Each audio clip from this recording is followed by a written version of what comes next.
Hey guys, it is Tuesday, August 2nd. I'm really bad on dates, but I think that's it. August 2nd, 2011. For those of you who probably looked at my Facebook posts on the Student Pilot Journal fan page, or whatever you call it now. I'm not sure what the new term is.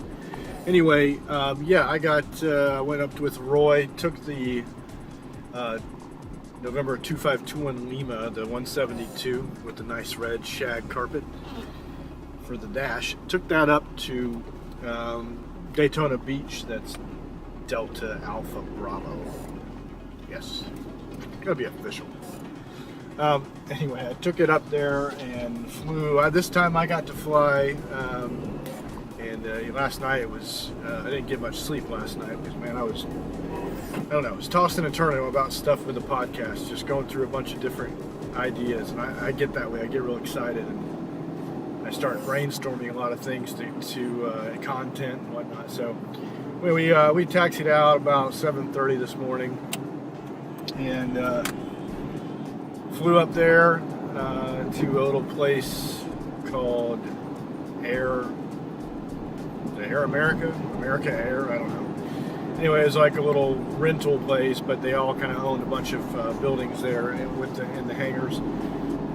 So it was like a pre-buy inspection, and so they kind of took everything apart, tested the compression. I guess they put a tack on the tack, I don't know, whatever something to a tack meter. Is that what it is?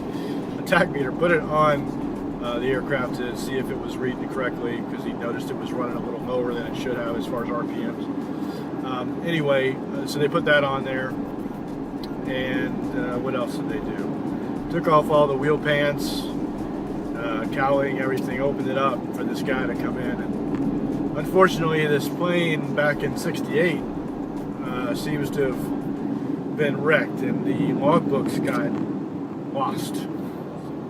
So what I wanted to do, wanted to get some test kind of video footage. I'm always in this testing mode. So I got my little standard def camera, and I stuck it to the left on the window. What I wanted to do was kind of get a shot of the instrument panel. And so I'm thinking of like a picture-in-picture kind of thing, where I'm flying, because with instrument flying, which is why I'm doing this test, I got to think of a way to make it interesting, because on this Thursday, a couple days, I've got an instrument lesson, and it's been so long. I think it's the last podcast I put out with instrument stuff. I'm gonna have to do the same thing. So probably gonna release another podcast. This time I'm gonna have that camera fixed on the instrument panel, and really try to think of some interesting things to make it interesting, because Lord knows you're not going to want to sit there and listen to us do holding patterns. And so what I wanted to do is talk lastly about coming home. I had a great landing this morning. I had a great landing coming home. I put the camera over the nose.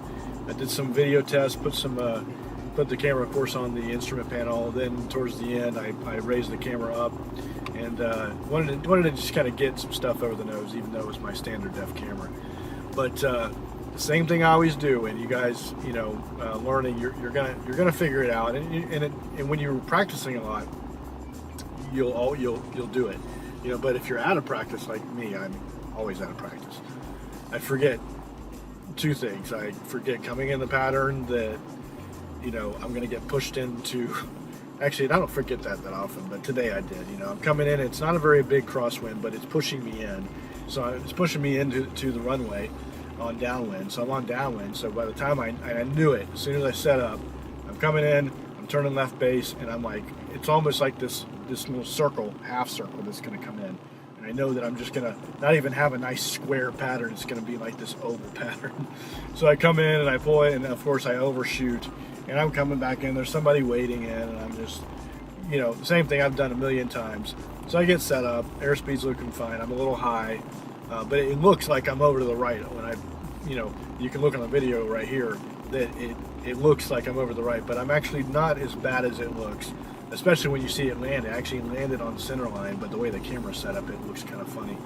So nice landing there, even though I was a little high coming in. I got a cool interview with this girl from Embry-Riddle. They purchased this glider. It's an experiment. You'll hear her talk about what the requirements. It's a contest that they have to do, and there's a bunch of people competing. Well, you'll see her explain everything, what it's all about. But I mean, of course, the wingspan was huge. But I was very impressed at the things they were doing, and it was it was a hybrid model. So it had a Rotex engine, and it had an electric engine up front. I guess they have their design of their own. So, but here I'll let her explain it. You kind of it's some cool things they're talking about. My name is Lori Costello. I'm a graduate student here at Embry-Riddle, and I work here at the Eagle Flight Research Center, and this is a project that we're working on. It's for the Green Flight Challenge. It's a competition that's sponsored by NASA and run by the CAFE Foundation. The three main requirements require us to get this aircraft to fly 100 miles per hour, go 200 miles, and get at least 200 passenger miles per gallon. With a 2-passenger aircraft, that basically means 2 gallons of gas over that entire course and at that speed. So we decided to go with this STEMI S10. It's a motor glider, and we put in a new gas engine. It's a Rotax 912, so 100 horsepower, and then we put in a 40 horsepower electric motor. And then there's batteries in the wing that power the electric motor, and a fuel tank that we put in back there. We actually cut out the fuel tanks that were in the wing, and now we have batteries that slide in on rails, pretty much, or in trays. We have a new propeller. This whole system up here is brand new. We designed all of this, all the engineers here, and then we made some of it and had some of it fabricated. This big giant chute up here, this is a ballistic recovery system, which is actually required by the rules, so we're getting that finalized, and we should be starting ground testing in the next few days. The STEMI S10 has a 75-foot wingspan and has a glide ratio of 51:1. This is the center section of the wing, and then the wingtips are actually over there. So it's got a pretty long wingspan and high performance. That's mainly the reason that we went with this aircraft, and because it has a big area that we could put a gas engine and electric motor. And it's got to go above 100 miles per hour because it's actually, the rules require us to, it's from brake release. So we release our brakes, they start at watch, and then we have to take off, climb to 4,000 feet, complete a course of 200 miles and come back. And it's actually a triangular course, so you have to fly the triangle 3 times. So we actually have to be going a lot faster than 100 miles per hour because we have to go around the points. It's a good day, hot, and muggy and nasty, but there was some bad storms and stuff coming over. So yeah, here's a picture of kind of what we flew around, and here's some video of me flying through and skirting around, and there's some rain. You can see some rain coming on there. So.